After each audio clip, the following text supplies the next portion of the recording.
बिस्मिल्लाहिर्रहमानिर्रहीम। अस्सलामुअलैकुम नाज़रीन, आप देख रहे हैं मेरा यूट्यूब चैनल। मैं हूं सगीर असद।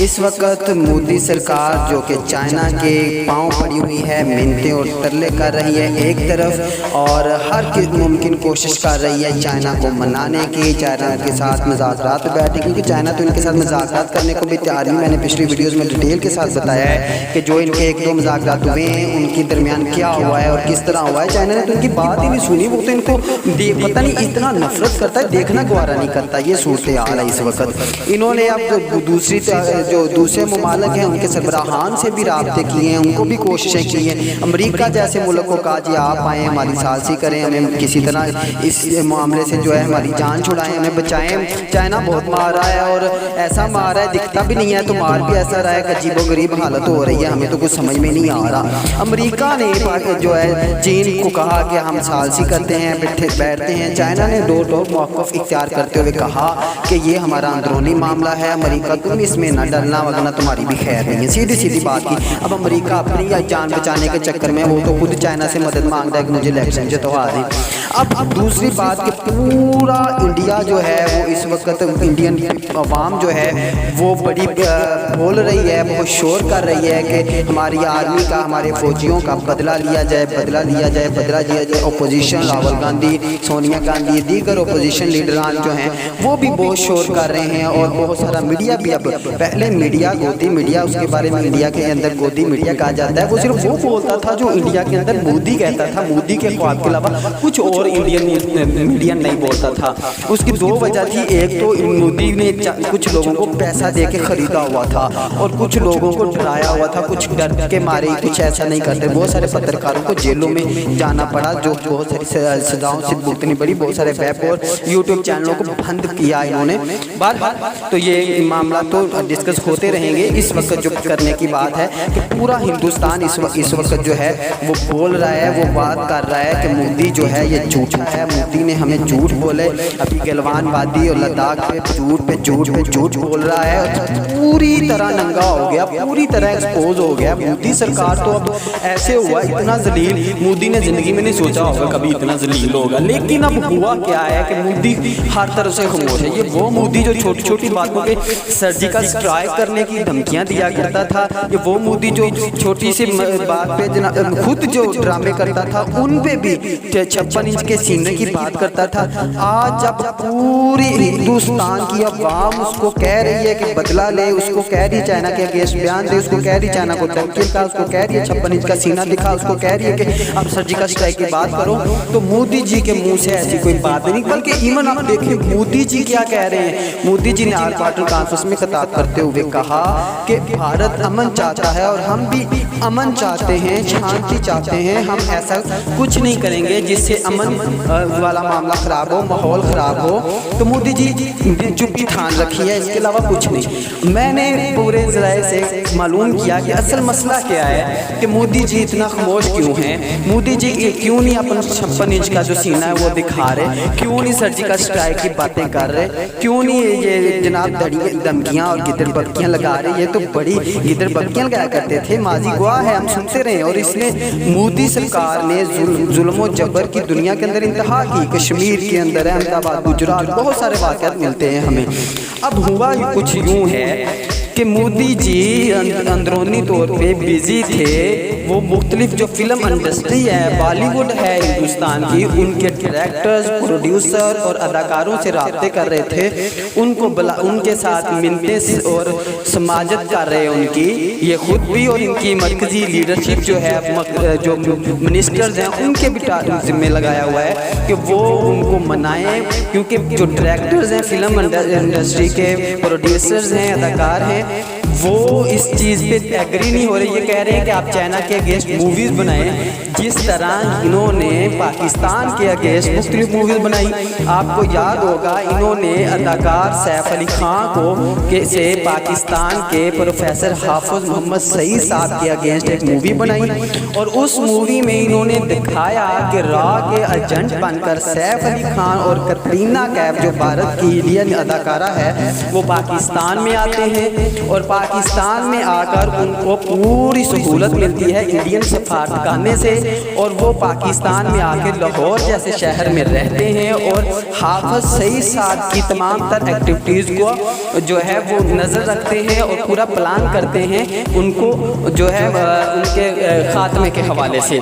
अब अंदाज़ा करें कि इतना इंडियन वाम को बेवकूफ़ बनाया इन लोगों ने, इतना बेवकूफ़ की हद होती है, दुनिया के अंदर ऐसी कौमें हमने नहीं देखी।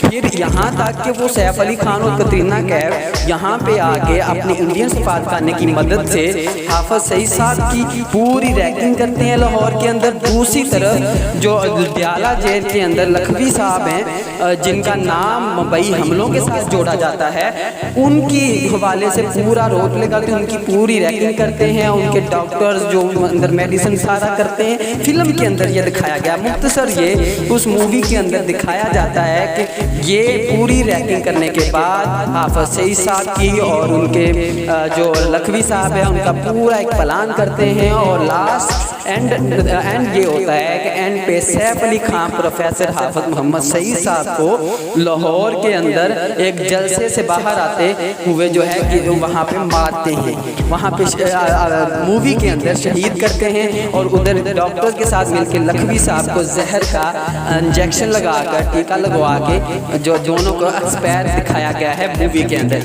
इस पे प्रोफेसर हाफिज सईद साहब ने मौक़िफ़ इख्तियार किया था कि तुम जो है फिल्मों में हमें इस तरह कर सकते हो, हकीकत की दुनिया में तो वो बड़ी दूर की बात है कि तुम हमारे करीब भी आ सको।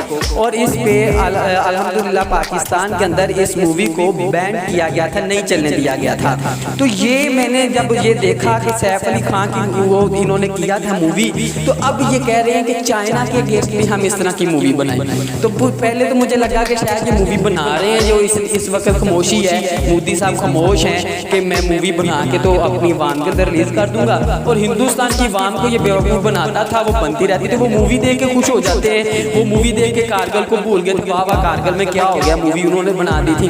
वो अभी मूवी देख के ये भूल जाएंगे कि शायद कि चाइना ने हमारे लोग मारे थे, हमने मूवी में जो है चाइना के सदर को जाके चाइना में मार दिया। तो ये इस वक्त मैंने सोचा कि शायद ये इस तरह कर रहे होंगे, लेकिन बड़ी अजीब खबर मिली कि जब ये मुझे इल्म हुआ कि मोदी सरकार ने, मोदी जी ने फिल्म इंडस्ट्री के बहुत बड़े बड़े अदाकारों और डायरेक्टर्स और प्रोड्यूसर से राब्ते किए हैं, उनसे कॉन्ट्रैक्ट करने की कोशिश की है कि आप लोग जो है ये मूवी बनाए चाइना के अगेंस्ट, और उस पर जो भी मैस्ट है वो हम गवर्नमेंट जो है मोदी सरकार बर्दाश्त करेगी। तो सब ने इनकार कर दिया, ना कोई अदाकार माना, ना कोई डायरेक्टर माना, ना कोई प्रोड्यूसर माना। उसकी वजह ये है कि ये जो इंडियन अदाकार हैं, प्रोड्यूसर हैं, ये इंडिया से ज़्यादा पैसा अपनी मूवीज़ का चाइना से कमाते हैं। चाइना में इनकी मूवीज़ रिलीज़ होती है। आमिर खान ने इसका स्टार्ट किया था। आमिर खान की बहुत सारी मूवीज़ ने, पीके ने, दंगल ने और बहुत सारी मूवीज़ ने चाइना से अरबों रुपए कमाए, अरबों डॉलर्स कमाए हैं। तो आप मुझे बताएं किस तरह वो इस चाइना के अगेंस्ट करेंगे। इनको पता है कि चाइना तो इस वक्त बड़ा गुस्से में है, वो तो इनका कोई मिनिस्टर कोई चाइना के अगेंस्ट बात कर दे तो वो फ़ौरन कहते हैं भाई रोको, वरना हम आपको जो है ना कोई बुरा जवाब देंगे। पीछे जब इनका मीडिया बहुत चाइना के अगेंस्ट बोल रहा था, उन्होंने यहाँ तक फोन कर दिया था चाइना ने कि अगर तुम्हारा मीडिया पास ना आया और तुम्हारे मीडिया ने अपनी जो ये हठधर्मी है इसको कायम रखा, तो फिर हम तुम्हारे मीडिया को इंटरनेशनल लेवल पर जो है एक्सपोज करेंगे। हमारे पास तुम्हारे फौजियों की वो पिक हैं, वो वीडियोस हैं जिसमें हमने जलील करके इनको मारा है। तो इस पे मोदी जी अब शांत है। इस वजह से जो इंडियन मीडिया है, जो इंडियन या अब मीडिया है, वो खुलकर मोदी जी पे तनकीद कर रहा है। मोदी जी इस वजह करके खामोश हैं या इस वजह करके अब मीडिया का सर्जिकल स्ट्राइक नहीं कर रहे कि क्योंकि उन्होंने ये मौक़िफ़ इख्तियार कर रखा है कि मीडिया सारा मेरे पे तनकीद कर ले, डजंट मैटर, लेकिन चाइना पे ना करे। ठीक है, तो ये सूरत हाल है इस वक्त इंडिया की। और मोदी जी जो है वो ढूंढ रहे हैं कोई जरिया कि हम एक मूवी बना के अपनी अवाम को जो है इस चीज़ से रोक पाएँ, उनके जज्बात को काबू में रख सके और हिंदुस्तान की अवाम जो है वो मूवी देख के खुश हो जाएगी। लेकिन मुझे लगता है कि अब हिंदुस्तान की अवाम जो है वो मोदी के इस मामले पे नहीं आएगी। अब वो मूवियाँ देख के खुश होने वाली नहीं है, वो बड़ी आ चुकी है। अब वो मैंने जो इस वक्त सूरत देखी है इंडिया की, मोदी जी की अवाम जो है वो इस वक्त काफ़ी ज़्यादा जो है है वो जान चुकी है कि मोदी सरकार झूठ झूठ झूठ झूठ झूठ और सिर्फ झूठ है। और बहुत सारे लोग जो वहाँ के हैं अपोजिशन में हैं, बाकी बाद जो जर्नल आर्मी के लोग मोदी के अगेंस्ट जो है बड़ी बातें और बहुत सारी जो हकायक हैं वो बता रहे हैं कि मोदी सरकार इस वक्त कर क्या रही है। ये भी सुनने में आ रहा है कि मोदी सरकार वहाँ पे जो एक कोई इलाका है बहार का, सूबा है, रियासत है बहार की, तो वहाँ पे कोई इलेक्शन है, तो इलेक्शन आने इन्हीं दिनों में है और इसलिए वो सारा कुछ कर रहे हैं कि मैं इलेक्शन जो है जीत लूँ किसी तरह, क्योंकि जो आर्मी के लोग भी जो एक्सपायर्ड हुए हैं, जहन्नम वासिल हुए हैं, उनमें भी अक्सरियत बाहर से थी और इसलिए भी सुनने में आ रहा है कि इस तरह का कोई प्रोपेगेंडा मोदी सरकार कर रही है इलेक्शन की वजह करके। क्योंकि मोदी सरकार ने जो भी जब से जो पॉलिटिक्स में आए हैं, इन्होंने अपने इलेक्शन जो है वो नाशों की सीढ़ियाँ चढ़ के ही जीते हैं। वो इन्होंने लोगों की जानों को लेकर जीते हैं। वो इन्होंने हिंदू हो, मुस्लिम हो, सिख हो, इन्होंने ये कभी नहीं देखा, लेकिन इन्होंने जुल्म से, ज़्यादती से, जबर से इलेक्शन जीते हैं। और इस वक्त भी कुछ इस तरह की सूरत है, लेकिन इस वक्त हिंदुस्तान के अंदर जो अवाम है वो थोड़ी गयूर मालूम हो रही है और वो लग रहा है कि हिंदुत्ता नज़रिए को और हिंदुत्ता को नज़रिए को लेकर आने वाले मोदी को अब जो है खुद ही मैंने इस वीडियो में आपको बता रहा हूँ, हिंदुस्तान के लोग मुझे पता है सुनते हैं। देखिए मैंने आपको कहा था कि ये जो मोदी है ये हिंदुस्तान का दुश्मन है और हिंदुस्तान को खुद चाहिए कि इसके नज़रिए पे थोड़ा सा गौर करें और इस चीज़ को ले जरा वरना ये जो इसका नज़रिया ये है, खुद तो डूबे नहीं डूबे तुम्हें भी ले डूबे सनम। ये खुद तो डूबेगा और पूरे हिंदुस्तान को भी ले डूबेगा।